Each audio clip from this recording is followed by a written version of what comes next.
Hi guys, good evening. আজ থেকে আমাদের পুজো, হ্যাপি পঞ্চমী।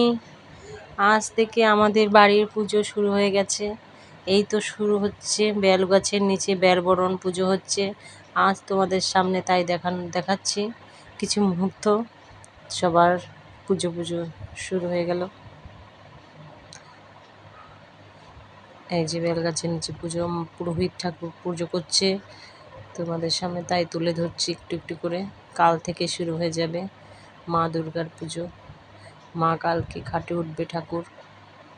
তোমাদের সামনে সব কিছু দেখানো হয়তো হবে না, একটু একটু করেই দেখাতে পারবো। সো ভালো থাকবেন সবাই, পুজোতে এনজয় করবেন, ফুর্তি করবেন। So by.